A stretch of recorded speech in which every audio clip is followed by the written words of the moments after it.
안녕하세요. 뱅커형입니다. 오늘은 즐거운 2021년 8월 1일입니다. 오늘은 아마존과 LG전자에 대해서 공부해 보았습니다. 지난 목요일 미국장 마치고 아마존이 2분기 실적을 발표하고 3분기 가이던스를 주었는데 둘 다 시장의 기대에 미치지 못해 상승세로 마감했던 S&P 500 그리고 나스닥 선물이 급락세로 돌변을 하였습니다. 아마존도 시간 외에서 6% 넘게 빠졌는데 결국 금요일 본장에서 7% 넘게 하락하며 마감하였습니다. 그런데 눈여겨볼 건 금요일날 LG전자의 하락세입니다. 오늘은 아마존을 공부하면서 LG전자를 보유함에 있어 혹시 미처 놓친 게 있나 알아보았습니다. 같이 공부하시죠. 아마존의 2분기 실적 발표는 약 한국 시간 새벽 5시 정도에 있었습니다. 2분기 확정된 매출액과 그리고 3분기 가이던스가 둘 다 시장 예측치를 하회하면서 지금 보시는 나스닥 선물 차트는 실적 발표가 있자마자 거의 수직으로 하락하는 모습을 보여서 아시아장 중에는 거의 1% 정도 하락하다가 미국 본장에 와서 일부 회복을 했는데 약 0.7% 하락하고 장을 마감하였습니다. 2분기 매출까지 실적 추정치를 충족하지 못한 건 약간 충격이었는데 아마존은 작년에 3분기에 있었던 아마존 프라임데이 행사도 매년 해오던 2분기에 앞당겨 실시하였습니다. 올해는 7월 달에 있었고요. 그래서 2분기 실적에 대한 기대감이 있었습니다. 아마존은 현재 55개 이상의 투자은행과 독립 리서치 회사들이 커버리지를 제공하고 있는 기업으로 시장의 매출액 추정치는 신뢰도가 굉장히 높고 이에 미치지 못한 경우는 흔한 일이 아닙니다. 가장 최근에 아마존이 매출액 추정치를 하회한 건 2018년으로 3년 만에 처음 일어난 일입니다. 문제는 2분기 매출액이 추정치를 하회하고 3분기 매출액 가이던스를 항상 같이 제공하는데 이것마저 매출액과 영업이익이 모두 시장치 대비 시장에서 예상했던 것 대비 낮게 제시되었습니다. 지금 보시는 표는 2016년 1분기부터 2021년까지 아마존의 매출액 가이던스와 실제 매출액 그리고 영업이익 가이던스와 실제 영업이익을 표로 만든 것입니다. 이것은 블룸버그로 제가 다운을 받았고요. 혹시 이게 필요하시면 댓글에 이메일 남겨주시면 제가 이 표는 엑셀 형식으로 보내드리도록 하겠습니다. 2016년 3분기에는 2분기 대비 10% 성장, 17년에도 10% 성장, 18년에 약 한 7% 성장, 19년에 10% 성장, 20년은 작년인데 아마존 프라임데이가 작년에 7월에서 10월 달로 밀리면서 3월 달 3분기 실적이 큰 성장이 나왔습니다. 780억 불에서 900억 불로 성장하니까 거의 한 15%나 성장을 했는데 이와 같이 최근 5개년간 3분기 실적은 2분기 대비 대폭 성장을 했었습니다. 그런데 처음으로 2021년 3분기가 처음으로 전분기 대비 역성장을 하는 한 해가 될 수도 있다 라는 가이던스가 제시된 겁니다. 자, 아마존의 사업부별로 매출액을 보면 온라인 판매는 아마존 전체 매출의 약 45%가량 차지하는 가장 큰 사업부고 코로나 팬데믹 발생한 이후 매출액이 전년 동기 대비 약 40% 정도 되는 고성장을 지속하였는데 2분기 성장이 13%에 그칠 정도로 이제는 기저효과를 누리기가 어려워졌습니다. 그리고 아마존의 온라인 성장 둔화는 비슷한 이커머스 비즈니스를 영위하고 있는 업체들의 주가에도 영향을 미쳤는데 이베이가 약 7%, 그리고 가장 빠른 성장세를 보여주고 있는 쇼피파이도 약 1.64% 정도 하락 마감하였습니다. 쇼피파이는 혹시 공부를 해보시면 좋을 것 같은데 전년 동기 대비 성장이 분기별로 봤을 때 94%, 96%, 110% 정도 나오는 현재 성장이 가장 빠른 기업입니다.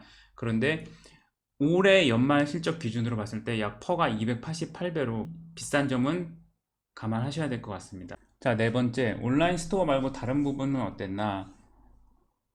온라인 스토어의 성장이 둔화됐지만 AWS, 아마존 웹 서비스 부분은 아직도 고성장을 지속하고 있고 시장의 예측치를 충족시켰습니다. 자, AWS 부분의 올해 연간 전년 대비 성장률은 32.55%, 그리고 내년 2022년의 성장률은 약 26.6%입니다. 이 온라인 스토어의 올해 성장률 16.76%, 그리고 2022년 14.14% 대비 훨씬 더 큰 성장을 하는 부분이고요.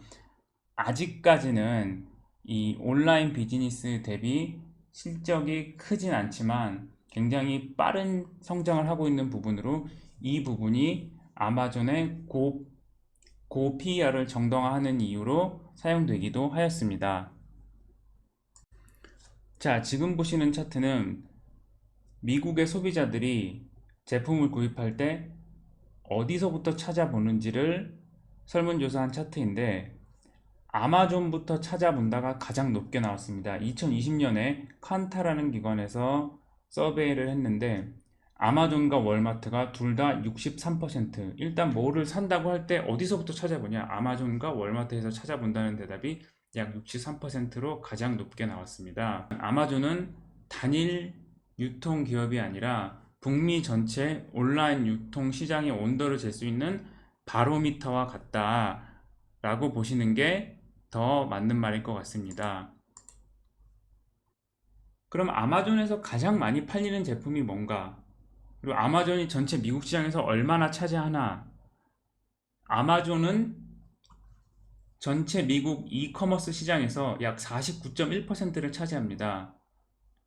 이베이가 6.6%니까 거의 시장 점유율이 약 8배 정도 되고, 애플이 3.9%, 그리고 월마트가 3.7%, 홈디포가 1.5%, 베스트바이가 1.3%, 그리고 마지막으로 코스트코가 1.2%. 압도적인 시장 지배자가 가장 많이 판매하는 품목이 뭐냐? 전자제품입니다.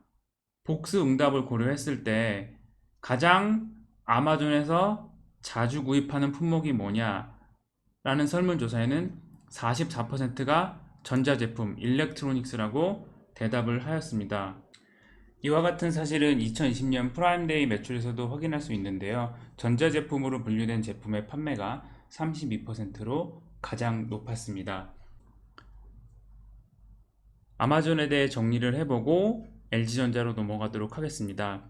왼쪽에 보시는 스크린샷은 지난 4월에 있었던 1분기 실적 발표일 날 나온 기사인데, 이날 시장의 예상치를 상회하면서 4%가 넘는 급등을 하였습니다. 팬데믹 보복 소비로 급격하게 증가한 실적에 투자자들은 행복했지만 기대감이 너무 높아졌고, 주가는 사상 최고 수치를 경신하였지만 이제 경제는 정상화의 길목에 서 있어 온라인 소비가 생각처럼 높지 않을 거다라는 우려가 현실화되었습니다.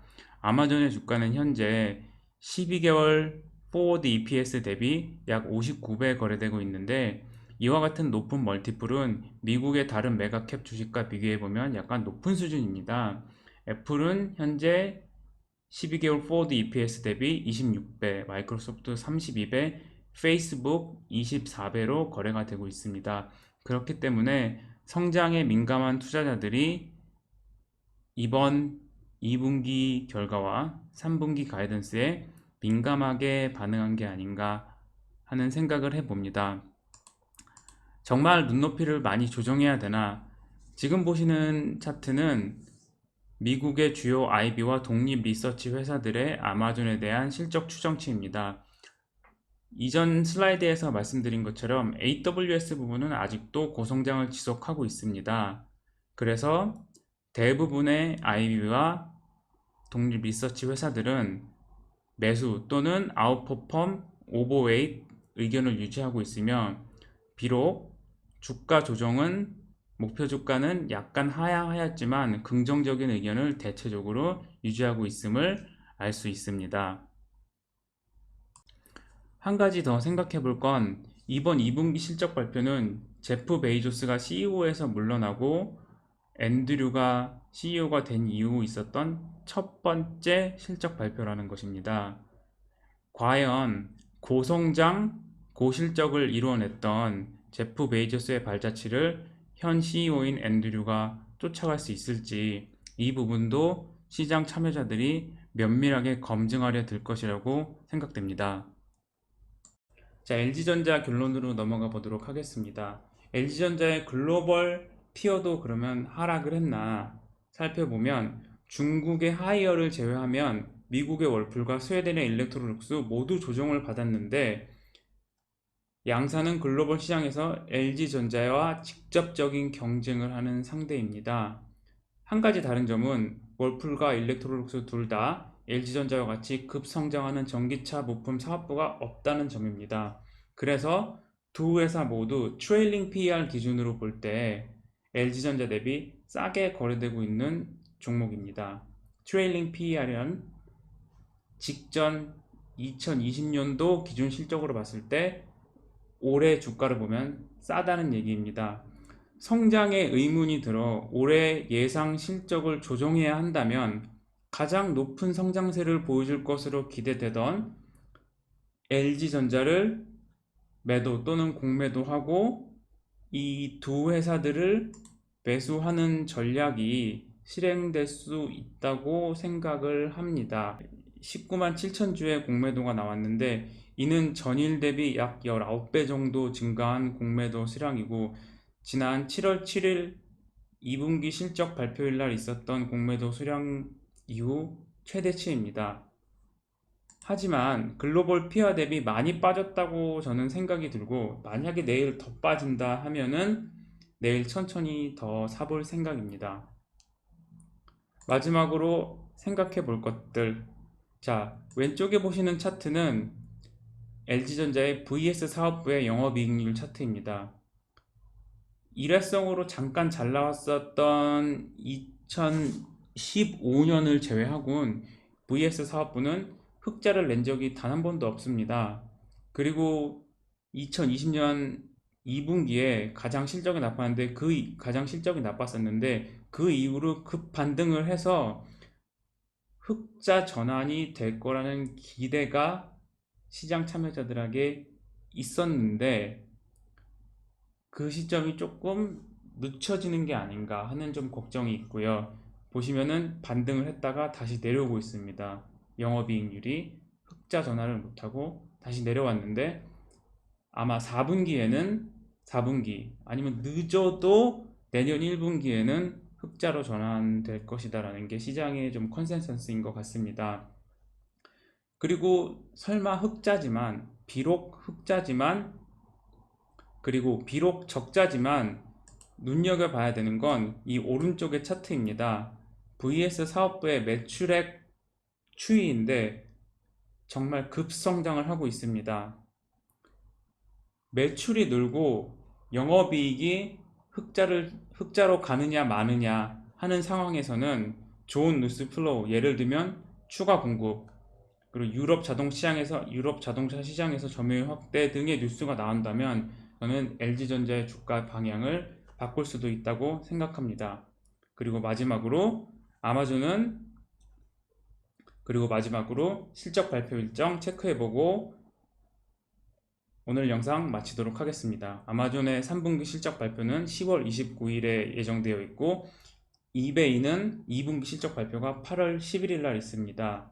그리고 베스트바이는 8월 25일. 이베이와 베스트바이가 둘 다 전자제품을 많이 유통하는 회사들이기 때문에 이 회사들의 실적이 어떻게 나오느냐에 따라서 단기적으로 실적 부침이 있을 수도 있다고 생각합니다. LG전자나 아니면 그 외에 가정용 전자제품을 파는 회사들의 실적 부침이 어느 정도 있을 수도 있다고 생각을 합니다. 그리고 월풀은 3분기 실적 발표가 10월 21일 날 예정되어 있고 2분기 실적 발표 이후에 EPS 추정치가 상향되었습니다. 그리고 일렉트로닉스는 10월 27일 날 3분기 실적 발표가 예정되어 있습니다. 긴 영상 시청해 주셔서 감사합니다. 수고하셨습니다.